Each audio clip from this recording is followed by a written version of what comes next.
Thank you so much. After Mr. Kınık and Ringmar, I'm going to tell one of the key points that how can we solve the problems that I have actually mentioned about the world. I'm a linguist. My job is to make people from all parts of the country, from all parts of the professions, make them believe in themselves acquiring a new language apart from theirs. It could be English or French because I teach these two languages. And because I have discovered my own intellectual independence by loving languages, by making people love languages. My story begins in Anamur. It was a small town. It was 1990s, and it was somewhere in southern part of Turkey. Even it wasn't an official province, and the nearest official province was 5 hours of distance.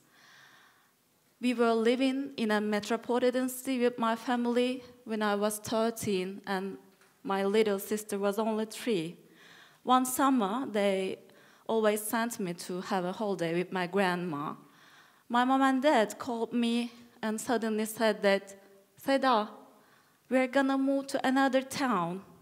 From Istanbul, at that time it had more than 10 million of population, to a very small town having, let's say, 30,000 of people living there. And they said, don't worry, you're gonna like there.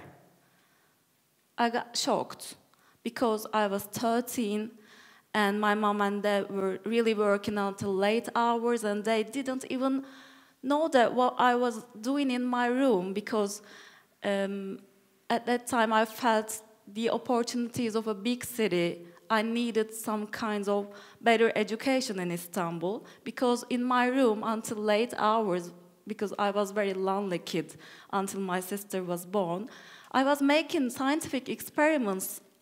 In my room there was a cupboard, and under which I turned this cupboard as mini science laboratory with the materials that I have learned on my science books. And I really was into making experiments. And at that time when somebody asked me what I was going to be when I grew up, my answer was, I'm gonna be a science woman, or I'm gonna be an astronaut. This was my answer. But as you see, I'm not an astronaut now, and I'm not a scientist. But I teach scientists. I teach doctors, and I teach from all professions of the country.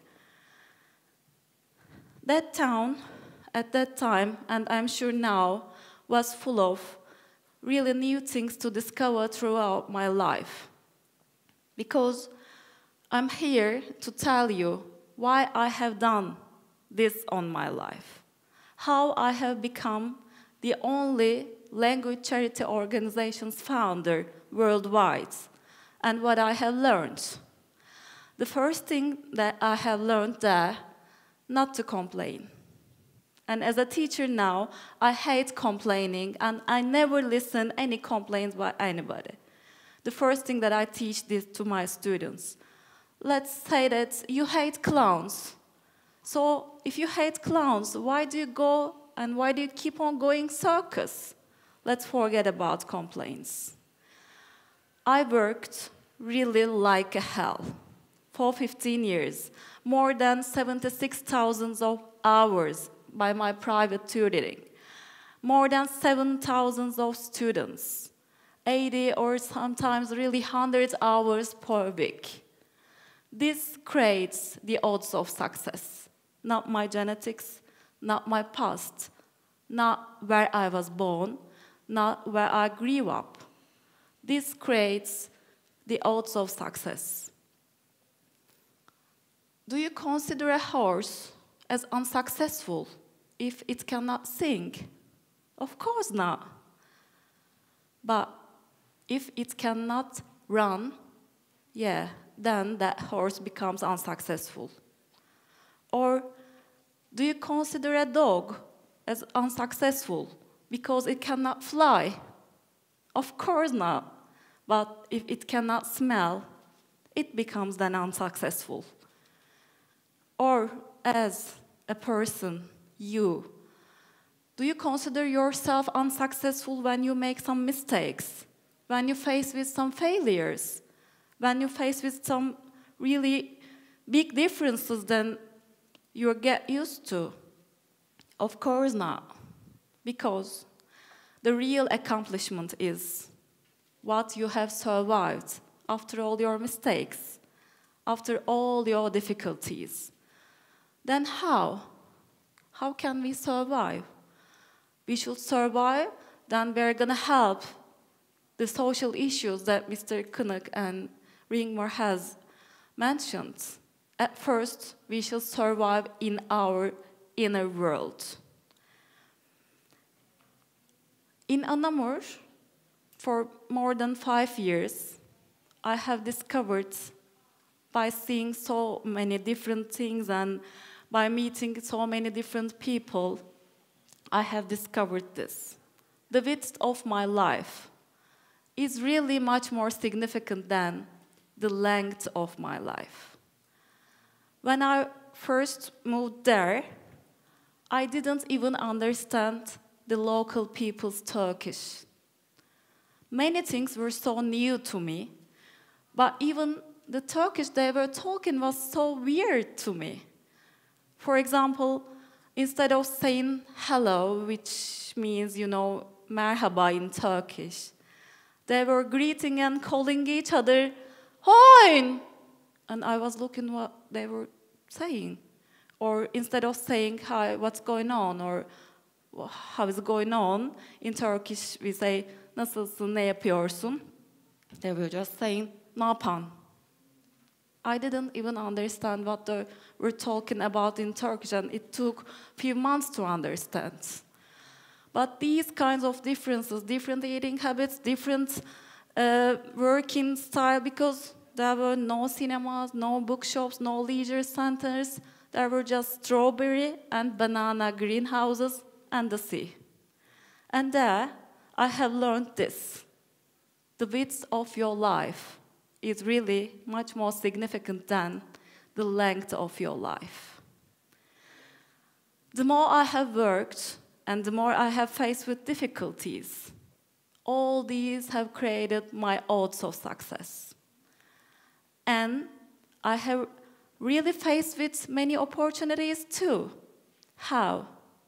How I have realized that there is an opportunity here, there, and everywhere. At that time, when we first moved there, I unintentionally discovered, thanks to my father's radical decision, the more you go far from your nest, the more you learn how you could go, how far you could go in your life. This was a risk for him and for his family, because I had other dreams, and when I found myself there, I had to forget about complaints and try to find something to survive. When I was there for the first months, let's say, I was very far from my original nest. It was a risk for him and for me too. Everything is at risk, but not doing anything is a risk too. So, having these kinds of risks teach you seeing that there are always some opportunities. But sometimes, and here there is a very young generation I see, whenever you find an opportunity, you want to burn it up for just temporary comfort. But I have never burned my opportunities for a temporary comfort. I really worked a lot. And I worked fast. I'm 38 years old. And my working hours was calculated one day, and it was more than 76,000 hours. I really work fast. But please be patient. Please be patient and don't burn your opportunities for just temporary comforts. Patience is second key. We have all ups and downs. It is impossible not to have these kinds of ups and downs in our lives. These are ups and downs, not complaints.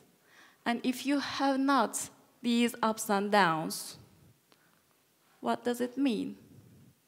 It means you are dead. So, today,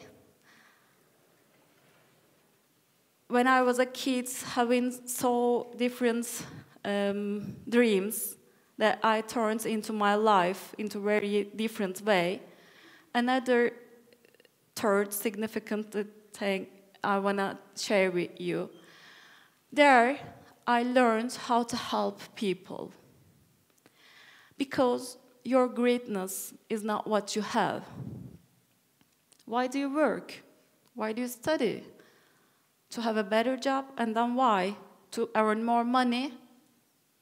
If you have really an independent mind, intellectually independent mind, you realize that your greatness is not what you have. It is related what you give. Now, I want to share with you some memorable moments with my charity organization, SEYEV. It is the only language charity organization worldwide that we teach voluntarily to children in need, countrywide, foreign languages. Of course, not only foreign languages. The first thing that I and all our volunteers, and so far we have taught more than 1,000 students another language. The first thing that we teach them, and we make them love learning, not studying. As a teacher, and as all volunteers all say, we teach children to love learning. Because if you learn, you get intellectually independent. If you study, you are limited. You never see the other opportunities or the survival points in your life. These are the dots, the blue dots. I see these as information. I never teach my students, and I never give my students any information. This is the information just you have read in your books at schools. And you were asked to be successful in your exams. This is for studying. But having an intellectually independent mind only by having this, you can connect these blue dots to convert into a knowledge. That's why I make children love learning, to get them knowledge, not information, to get them away from their limits. You have more than your genetics. If you take risk, if you never burn your opportunities for just very temporary comforts, and this generation is really obsessed with looking accomplished, in especially social media. Don't try to look successful. Be successful by not having information, but learning knowledge. Welcome equally all your ups and downs, otherwise you are dead. Be more human.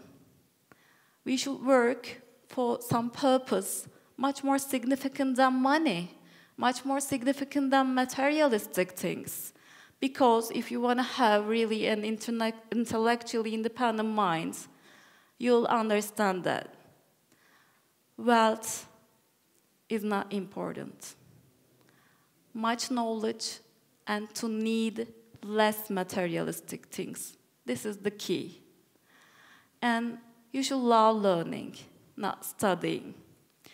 And for these 15 years, as I said, I was patient. Sometimes nobody celebrated me. Nobody made me complain about what I have done. I was patient. It's gonna happen to you. You're so young, and I'm sure that all of you will experience this. Nobody celebrates you. Nobody makes complaints you. Then celebrate yourself. Make complaints to yourself. This is encouragement. This is real encouragement. Is it up to you, other people, what they think about you, what they think about what you have done? Of course not. Real encouragement comes from your intellectually independent mind. And of course, as a linguist, while concluding my remarks, what will I say? Learn languages. This means different words, to know many differences, to welcome many differences. We can benefit from the power of wind. We can benefit from the power of sun. And we can benefit from seas, many natural resources that you have mentioned before. But if we learn to benefit from the value of intellectual independence, that day will be the day as important as the day when the fire was discovered. I'm leaving the stage by hoping that your next months will be better than your past months by pursuing your own intellectual independence. Thank you.